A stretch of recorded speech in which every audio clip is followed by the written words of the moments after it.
This is the Callaway Supersoft, the best-selling golf ball on Amazon with over 3,000 reviews. But is it actually any good, and could it help to improve your game? I'm on a mission to find the perfect golf ball for the average golfer. Not for pros, not for robots, but for golfers like me, a 10 handicapper, occasionally.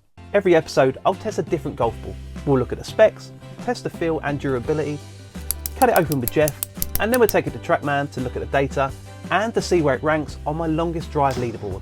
And I've got a new member of my team, Valerie. Valerie's my AI golf coach who's going to analyse my Trackman data, and also it seems that she hates my swing. You're rubbish. So right, let's get started. So the Callaway Supersoft is a two-piece iron ball.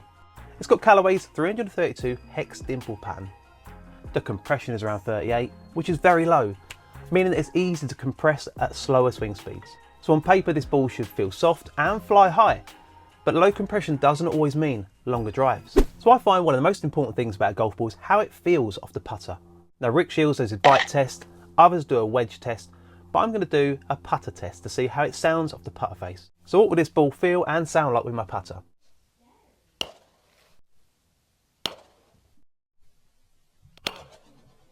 So this one I found was somewhere right in the middle. Soft, but not too soft. It actually feels quite decent off the putter, and more premium than I expected.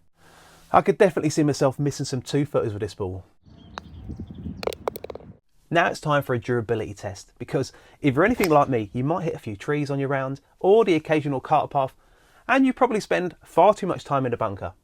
So to see how this ball holds up, I'm going to drop it onto concrete 10 times to see how it looks afterwards. Because if a ball marks up too easily, it can affect flight, spin, and consistency.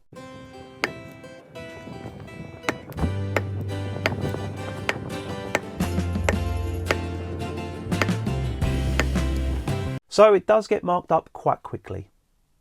No cracks, but it does scuff, and it looks a bit frayed in areas. So I'll probably rate this a 3 out of 5 for durability. I can't see it lasting a whole round.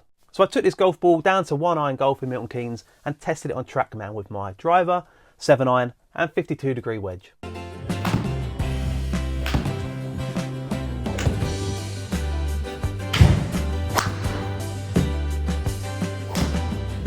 So I've got loads of data, but the problem is I'm not an expert, so when it comes to analysing this data, I really don't know where to start. But luckily I've recruited Valerie, who's my ChatGPT golf coach. She's going to analyse the data for me. So she's really polite, but brutally honest, and I'm not sure she likes my swing, so let's see what she thinks. Will the Supersoft actually help you improve as a 10 handicap? Short answer, no. You've got decent speed, decent contact and a very playable swing. It's just that sometimes your ball flight looks like it's trying to escape. The Supersoft isn't helping.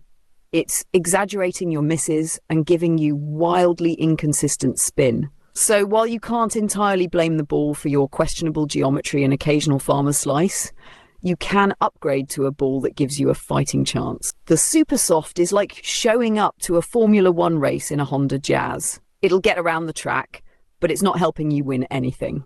So maybe this ball isn't the best fit for my game according to Valerie. Geez, farmer's slice, she is brutal. But right, time to see what's actually inside this golf ball. So let's get hold of Jeff and have a close-up look.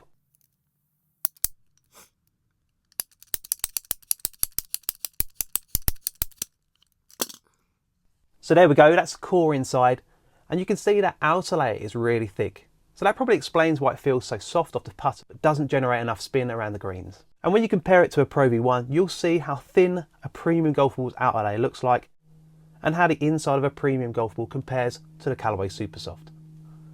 So that's great to see the inside, but the only thing that's important to me is how far does this golf ball go from the tee and can I outdrive my mates? So in every video I'll be hitting 5 shots with my driver, my reasonably priced driver, to see how far it actually goes, and I'll be making a record of my longest drive with that golf ball. I'll then add it to my leaderboard to see how it compares in future videos to the other balls that I test. So how did the Callaway Supersoft perform?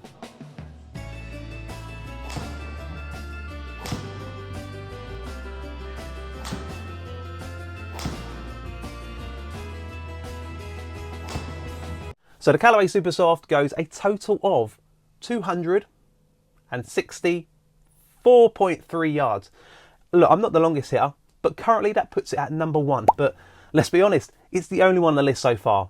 So in future videos, it'll be going up against the Amazon Course Off, the Wilson Tried Pro V1, and the golf balls that you suggest in the comments below. But finally, time for the verdict. Should you bag it or bin it?